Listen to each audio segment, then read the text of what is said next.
Hello. Hi, everyone. Welcome to our New Works Composer Sessions as part of the Digital Discovery Festival. My name is Allison Loggins Hull. I am a flutist and a composer, and I'm also a member of the National Sawdust Ensemble. And I'm super excited to be your host today and to introduce you to some really fabulous artists. Today, I'm excited to present a longtime collaborators, Chris Grimes and Jeremy Gill, who are the first to present from the venue since the start of the pandemic. Chris will lead the session today, and he will present on the topic of musical citizenship and collaboration. He describes his session in the following way. What does it mean to be a good artistic partner as a performer, and how do you create and expand upon your musical communities? Performers who play a lot of new music have the unique opportunity to build relationships and friendships with the composers who write music for them. Creating and expanding these circles of friends and co-citizens of our musical world is critical not only for the creation of new art, but in creating entirely new structures both inside and outside of the traditional status quo of the music industry. A little bit more about Chris and Jeremy. Chris is the clarinetist with the National Sawdust Ensemble and a musician with a broad portfolio, a tenured professor, a principal orchestral clarinetist, a concerto soloist, a chamber musician, a commissioning collaborative artist, and now the founder of indie classical label Open G Records. Jeremy is a composer, conductor, and pianist, and his recent collaborators range from conductors Joanne Falletta, Stuart Molina, Stephen Osgood, Gil Rose, and Jaap van Zweden, pianist Ching Yun Hu, Orion Weiss, and Shai Wassner, the vocal sextet Variant 6, and the Grammy-winning Parker Quartet. In recent sessions, the Buffalo Philharmonic and the Chautauqua, Dallas, and Harrisburg Symphonies have each commissioned his compositions, and he has received major awards from ASCAP, BMI, and the American Academy of Arts and Letters. And today we are excited to have them perform works that were commissioned for them specifically as a duo over the years. So now I'm going to hand it over to Chris. Hi, everyone. I'm joining you here live from National Sawdust, which is so exciting, and I'm really, it's a gift and an honor, and I've been involved with this building since it was just a shell. I've been on the board of National Sawdust since before this auditorium was in the building. And now to be the first person to bring this sort of out of mothballs after the long sojourn of our coronavirus epidemic, it's beyond imagination to be here making music live. It's really great, okay? So thank you all. Congratulations for winning the competition. The competition was very strong, and I'm very proud of all of you for making it this far. It's pretty great. I want to thank just a couple of people right off the bat. I want to thank my mom, who gave me my first instrument that was in an attic that belonged to her. We couldn't afford an instrument. Literally, I would not be here in several ways without my mom. I'd like to thank Paula.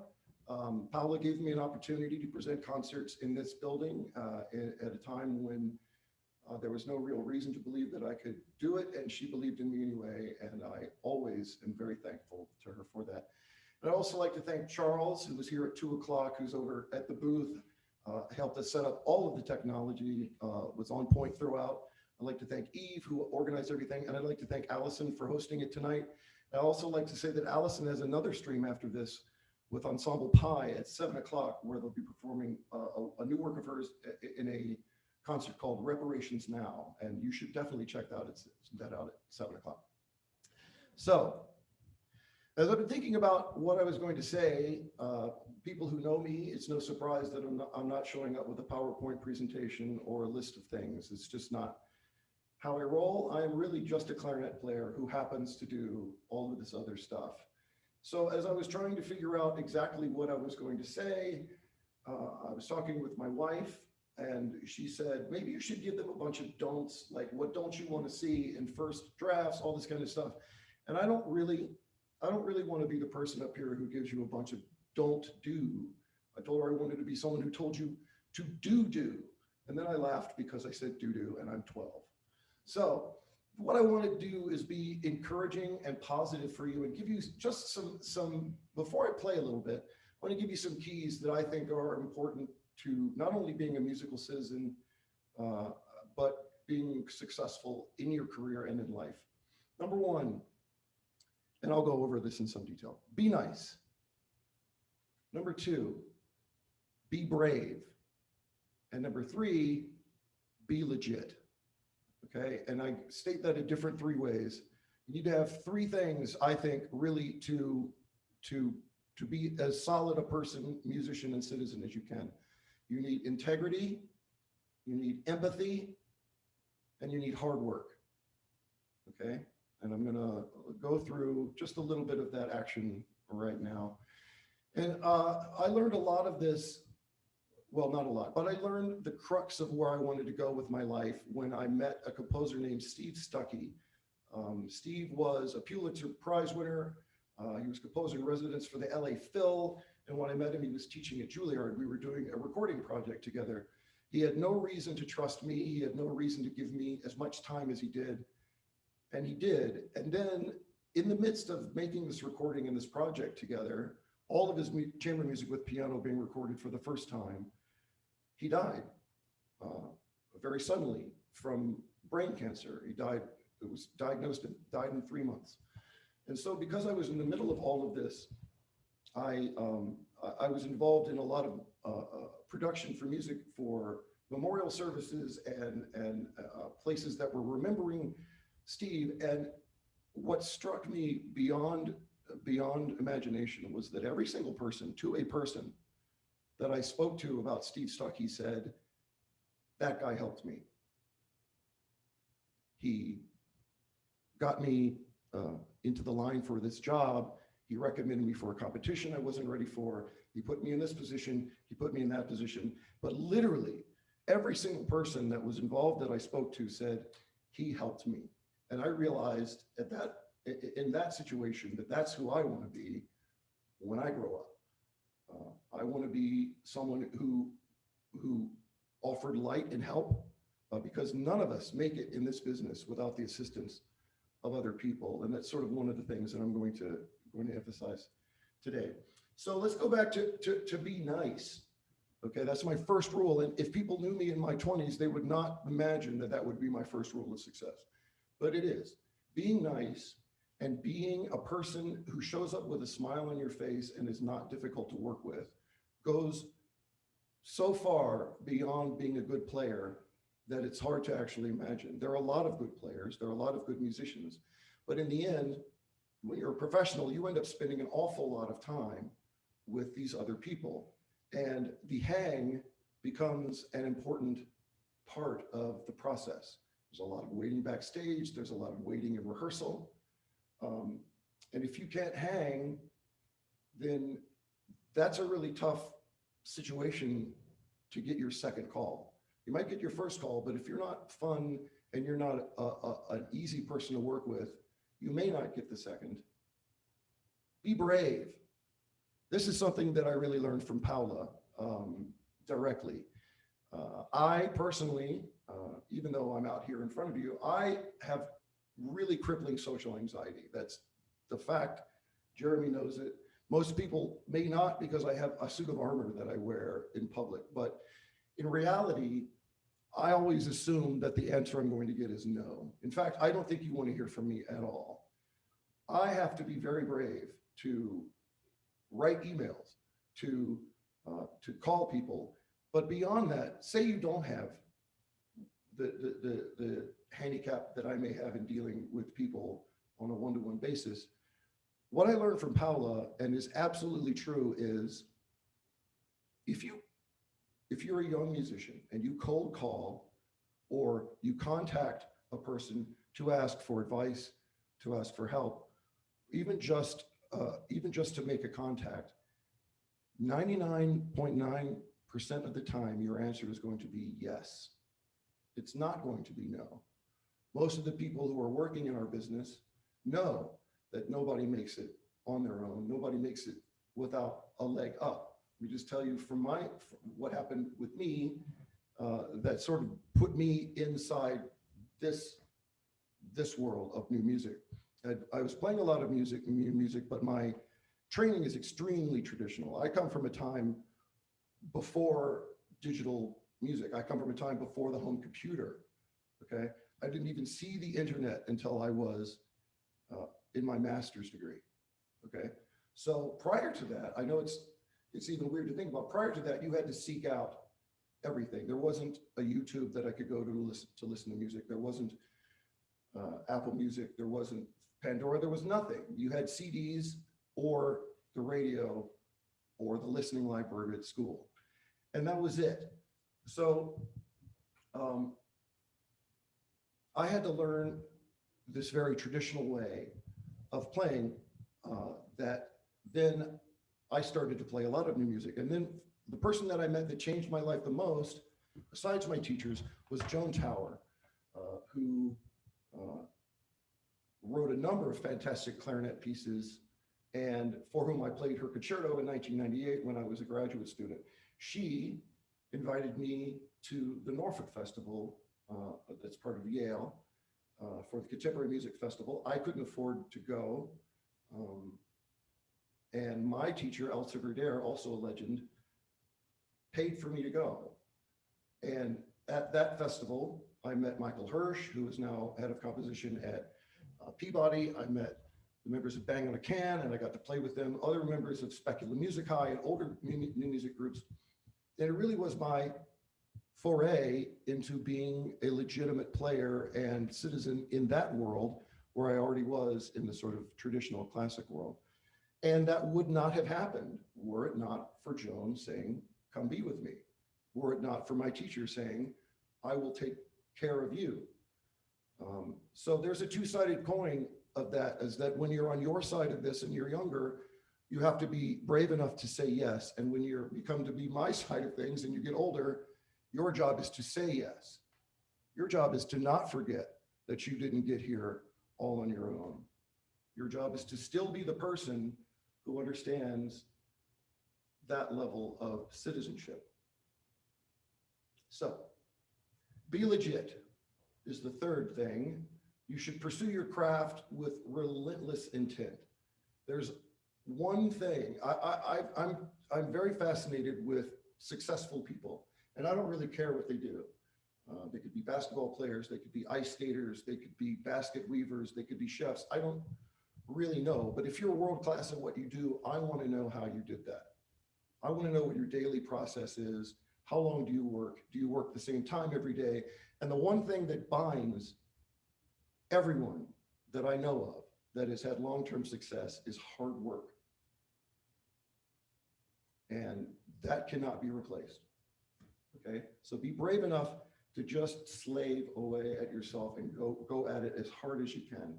Integrity is sort of a similar way. Be the person that you say you are in your bio. Be dependable. Show up on time. Answer emails properly. These are all basic things, okay? But you'd be surprised at how often these little things get dropped. And they all make a difference in terms of your long-term success. And when it comes to success, you should also remember that success is not what you would call a fungible item. There is not a limited amount of it in the world. So if your friend is having some success and you're not having that, that does not mean that it is not there for you, that because this success went over here, that there's no success left in this place over here. That's nonsense. Okay, it's just success is what you make it. Okay, but you must be the person that you say you are. Empathy. Obviously, we know the basic meaning of that word, but musically, it's stepping outside of yourself to think of the experience of your player, if you're a composer. And something else I learned from Steve Stuckey, who wrote a lot of one movement pieces that last between 12 and 16 minutes. And the reason that he wrote those kind of pieces in that kind of way is that he himself, having judged billions of composition competitions and gone to countless concerts, is bored a lot, you know, and sits in an uncomfortable seat for 2 hours and is not having a good time. That's terrible, you know. And so he really, as he was writing, especially as he got older, he was always writing with an eye for the audience's experience. How long are they going to hang in there while I give them this slow stuff? How much can I keep the tension going before people give up? Give up. All right. Now, in terms of how I've gone about utilizing those things in my own life, I said before, I really am just a clarinet player. I found myself in a position here where I had people around me. I developed a house band of players that I always play with, that I depend on, and they depend on me. So Paula basically tasked me with making concerts from those people, and I found out that I actually have an aptitude for it, though I deeply sometimes hate it because of the social anxiety part of it. It's very, very difficult for me. I'm fortunate to be able to play with world-class players on both sides of what I do here, both the new music side and the traditional music side. And I am determined to live in both of those worlds and to live in them at the highest level that I possibly can. And that is becoming increasingly more difficult as the two worlds, in terms of their sound shapes, go in very different directions. So I'm going to talk about what my long-term project is, which is this idea writ large, that is to say, the idea of partnership, long-term friendship, trust, and citizenship. I told you before, I come from a very traditional background. I read a lot of music history. I had to seek out a lot of things. Southern Virginia is not the most artistic place in the world. And I grew to have a deep love of the traditional orchestral style of clarinet playing. Is what I was brought up in.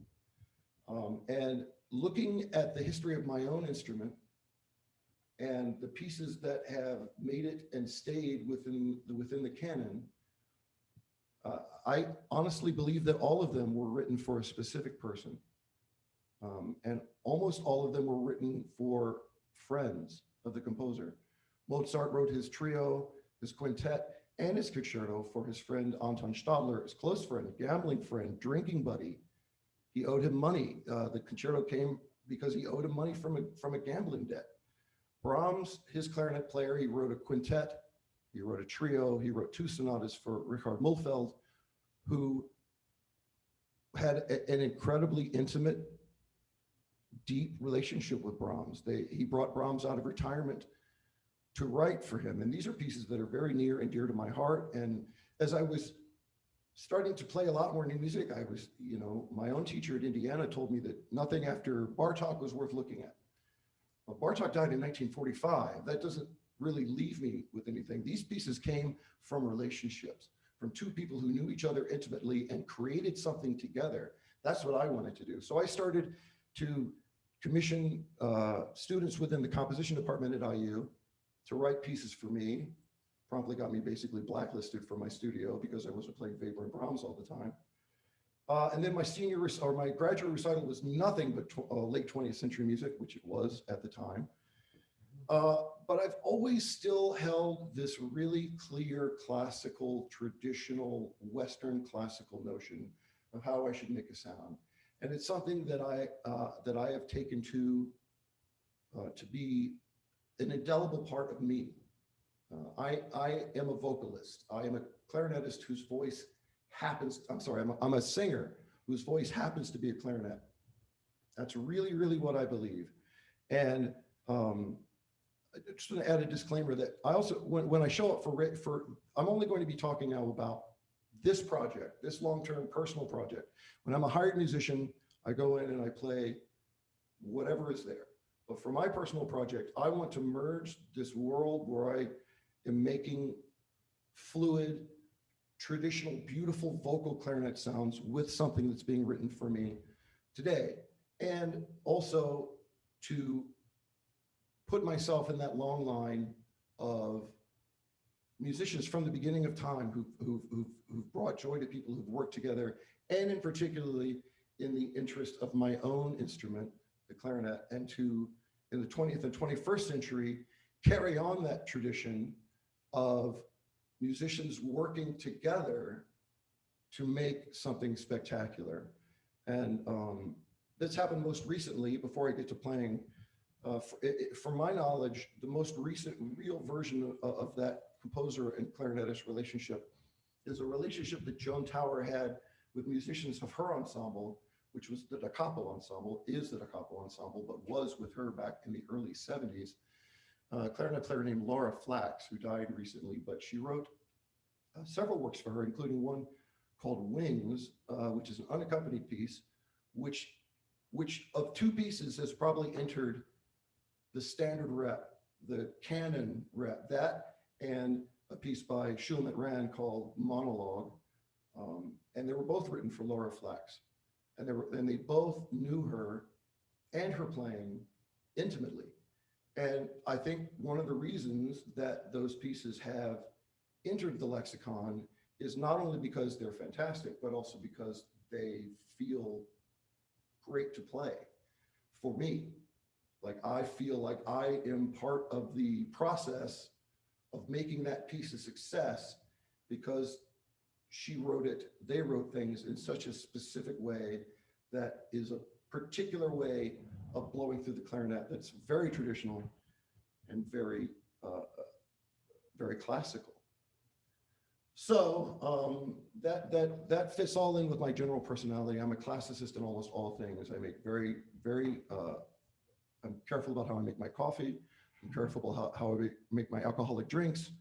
I really like things. I like the ingredients to speak for themselves. I like to just buy something nice and make it speak for itself. And that's somewhat along what I'm trying to do here. Okay. Now, I'm going to play a little bit, but before I do that, I just need to get my readout for one moment because, this is one of the things that is problematic about being a clarinetist, is always having to deal with these little things. And because yesterday it was not raining and today it is raining, I get to play a whole different instrument, which is awesome. All right, because wood swells and shrinks, okay? And that's what my reed is made of. So I'm gonna start out just by playing a little bit, and then I'll talk a little bit about this afterwards. I'm gonna play an excerpt of a piece by a friend of mine, like all friends, all of these pieces, named Chris Stark. And Chris teaches at Washington University in St. Louis.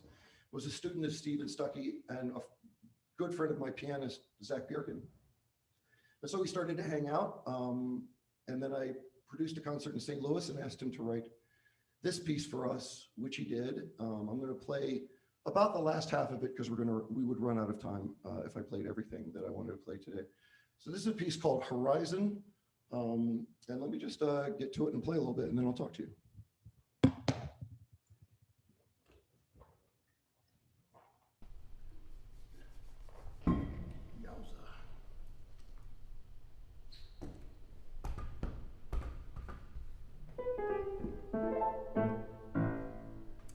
Now that I'm cold, nice and flat.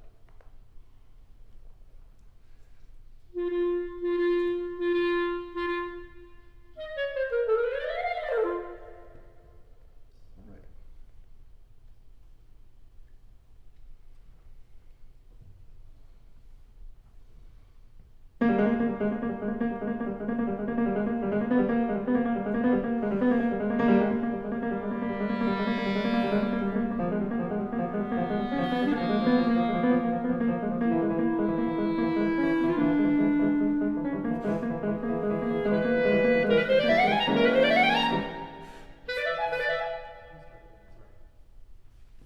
Hey, this is what happens when you play for the first time in months. The first time in months. Here we go.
Yeah. Yeah. The one thing that I realized that as I started to prepare all of this stuff for you was that these pieces are all real blows, and when you're when you're a clarinetist, what you mean by that is that you're really blowing through the horn in a way that is exhausting, that is that is taxing in a way that's different than the way that you may play other things. And I think that the people who have written for me understand that about my playing, that I am going to play. First of all, Jeremy knows this. I suffer over this stuff. I work really hard. I premiered a concerto that Jeremy wrote me, a 23-minute one movement extravaganza, and I premiered it from memory, which was so frightening that I might not do it again. But again, it's part of my overall idea that this is all the same. I would definitely play Mozart from memory. I would definitely play Copland or Nielsen from memory. Why not Jeremy's? Why does it have to be? Why does it have to be different? So that's another reason why I think that I've had successful partnerships and long-term partnerships, is that it's a continuing give and get. It's a continuing relationship where you learn more about each other the more that you do things together. I'm going to play another piece for you now by another friend of mine named Alan Tyson. Alan came into North Carolina at the same time I left. That's where I was teaching college prior to my arrival in New York. So I had not met him except for I think he hit me up on Facebook on the way out while I was on my way out and he was on his way in. I observed him from a distance and I sent him a message at one point that was like, listen, you don't know me, I don't know you, but whatever you're doing down there, I'm a fan and I believe in you and I appreciate you. And so we started to build this kind of electronic relationship where we enjoy the same kind of music, all this kind of stuff. And then eventually I was doing concerts here, live radio broadcasts, midnight radio broadcasts of new classical music. So I said, Alan, like, we've never met, why don't you write a piece and then come up and meet me for the premiere?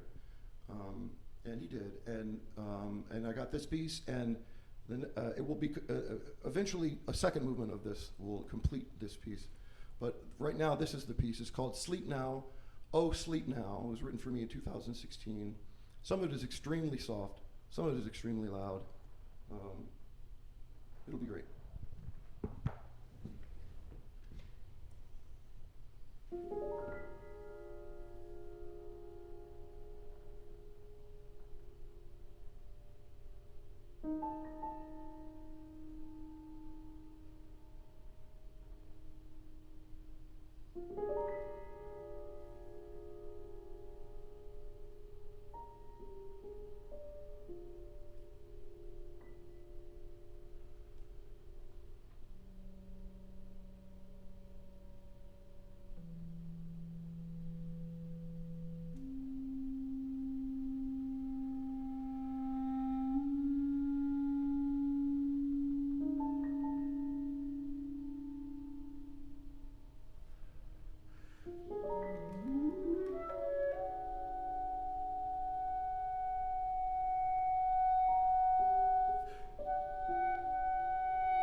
Yeah, so composers like to end things high and soft for me, and that is torture.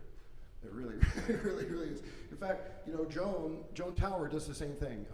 She likes to end things super duper high. There's Wings ends with this note, this high note.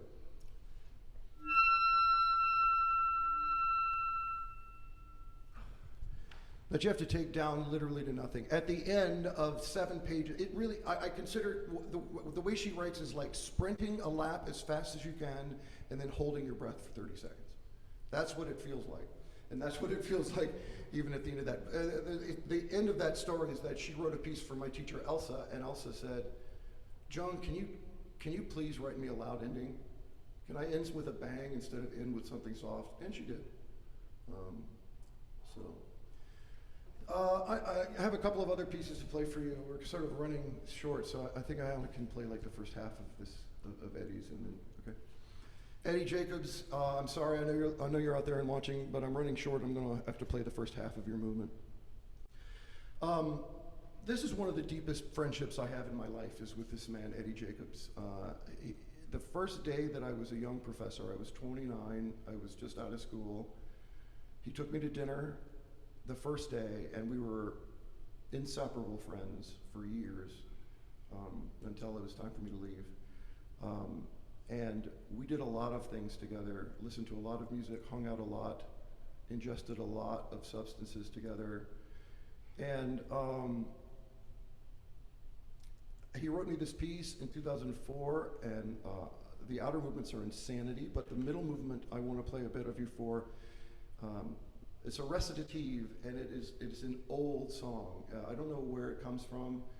It's not a quote of anything, but this feels old to me. It feels somehow Eddie tapped into the esoteric lyricism of a piece, and I'm happy to bring to you a bit of recitative from a piece he wrote for me in 2004 called Oral History.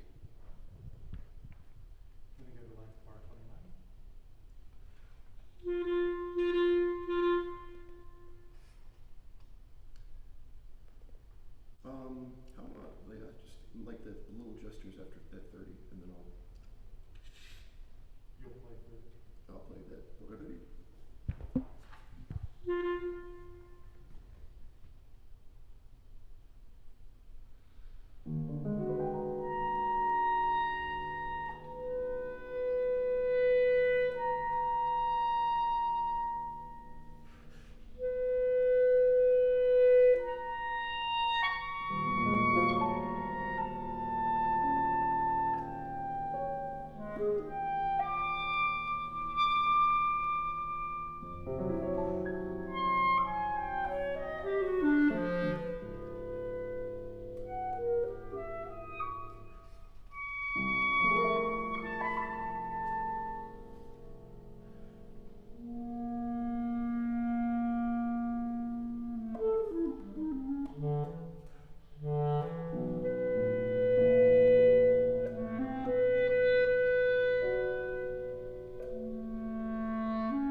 I would love to play more of that for you because that it just feels Brahmsian for me to play through. And that's the highest compliment from a clarinetist that you can probably get. So because I want to get to your questions, I'm going to move and play just a couple of movements of this piece, which is really sort of like the culmination of this idea. Brahms wrote these two sonatas at the end of his life, Opus 120, number 1 and number 2, for himself and his friend, Richard Mohlfeld, to play together. And that's what I've been looking for my whole life. And here I found not only a friend, not only a colleague and a partner, but a pianist that I can one-to-one say, write us a piece for us to play that we can put next to one of the Brahms sonatas on the program and make it work. And one of the things that I do when I play concerts is I go from Brahms to something new and I use the same equipment. I use the same mouthpiece and I use the same reed as a point. That is all the same. We're going to do three minutes of short ones.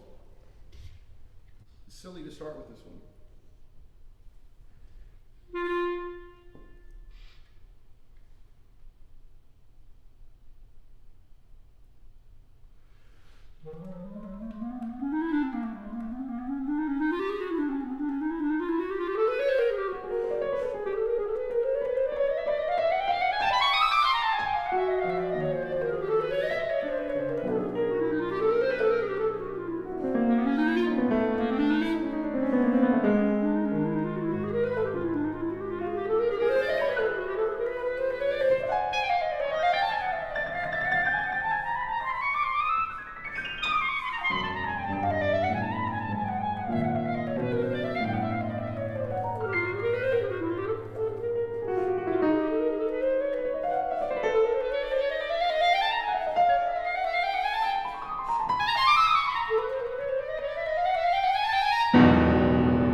Okay, so I'm actually probably hopefully going to get through a lot of other things during question time. So I am going to throw it over back to Allison now and let her take control of this section of the show.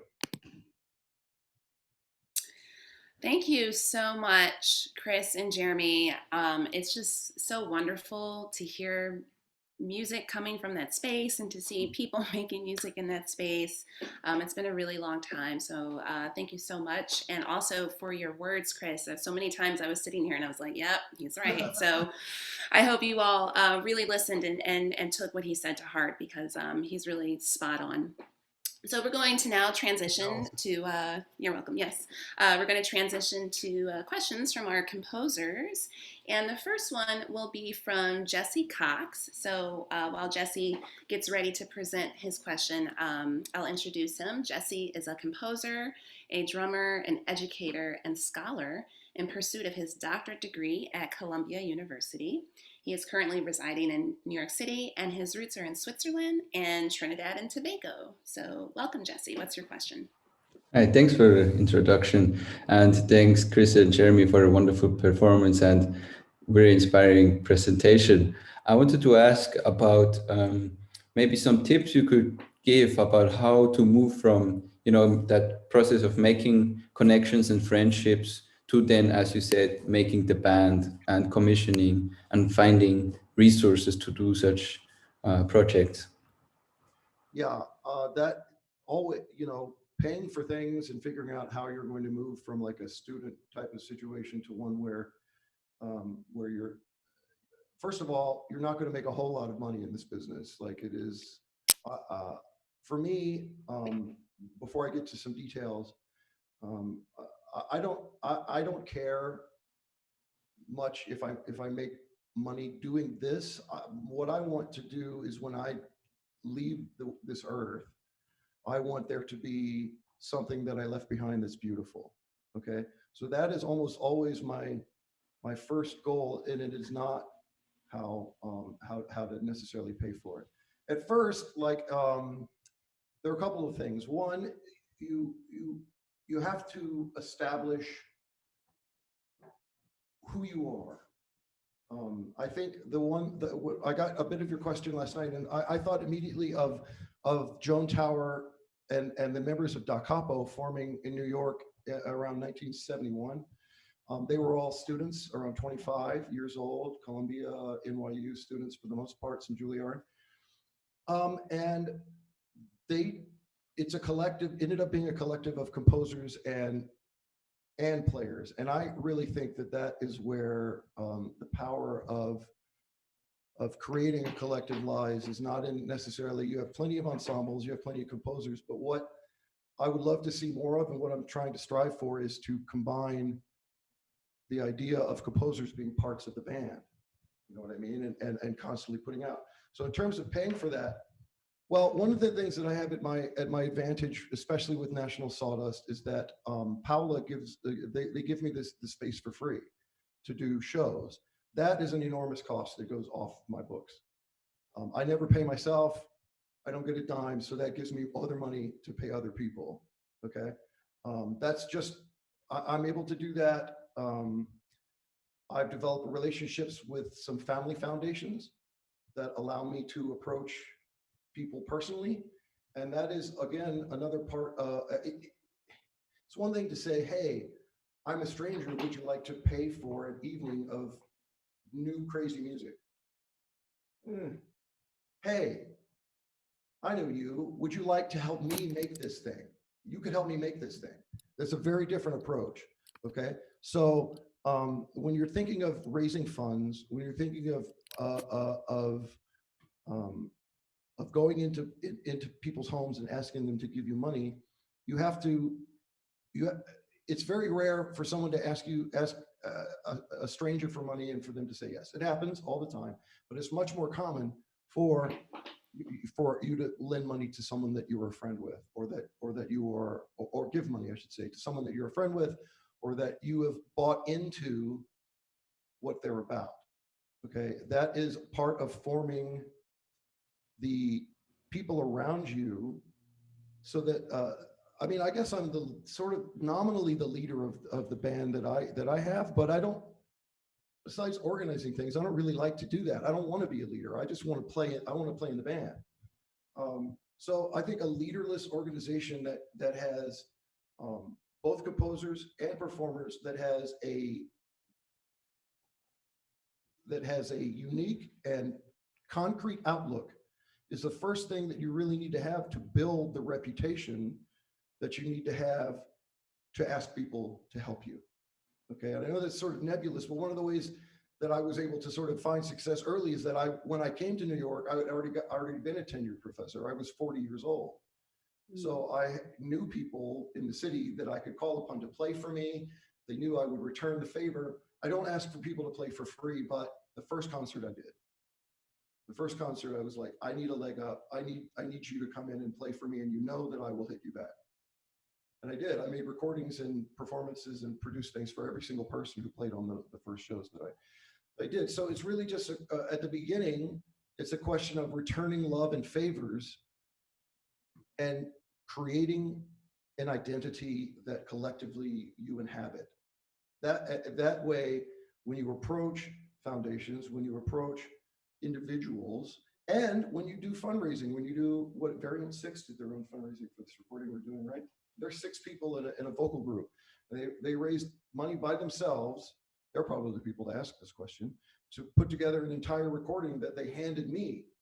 Like, I didn't pay for any of that. Okay. And that's kind of how I try to run the business.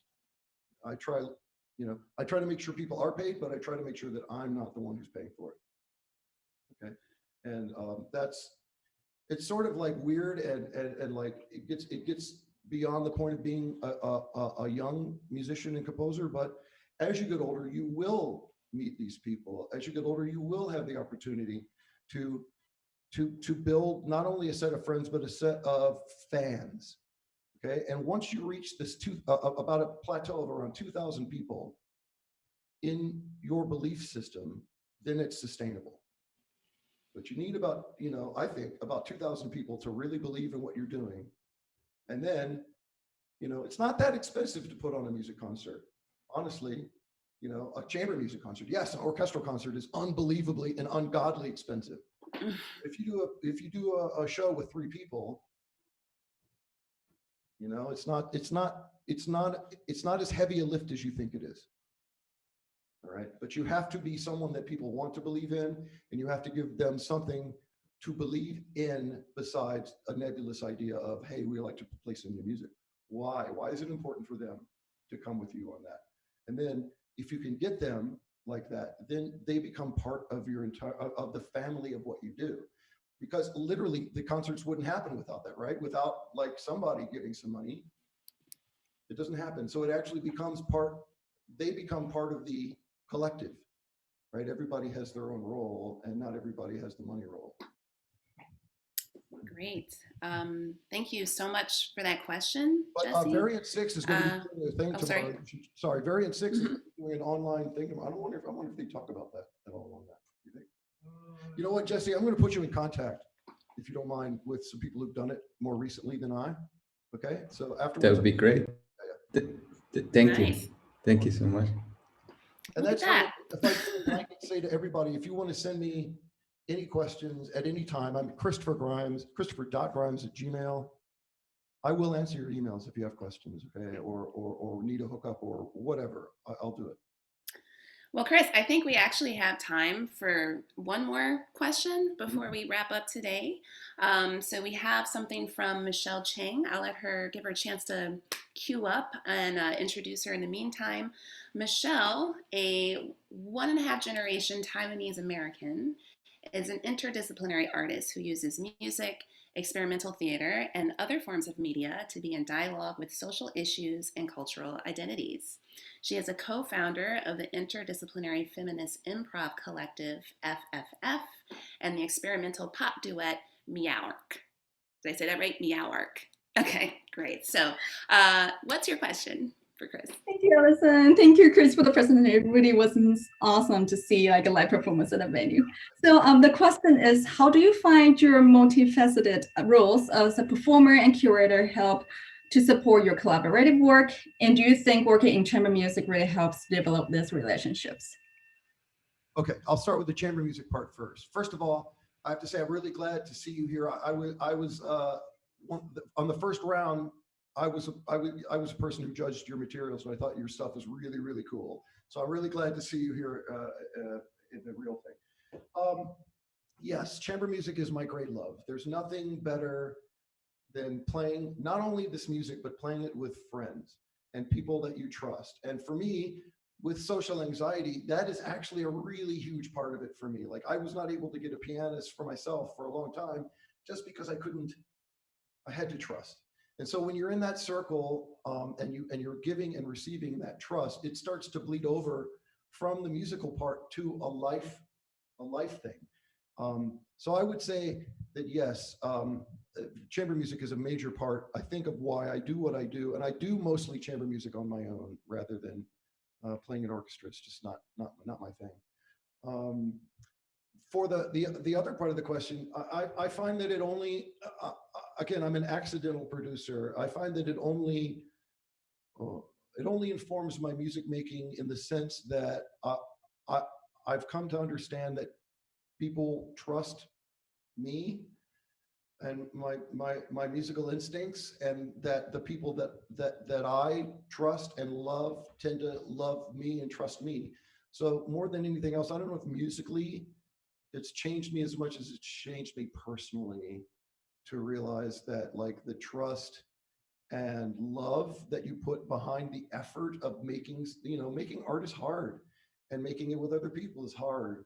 And when you find your tribe, it's beautiful because you don't have to say anything, you don't have to prove anything. So and that's true for chamber music too. The best chamber musicians are no people with nothing to prove, but to inhabit and be that music for 45 minutes or whatever.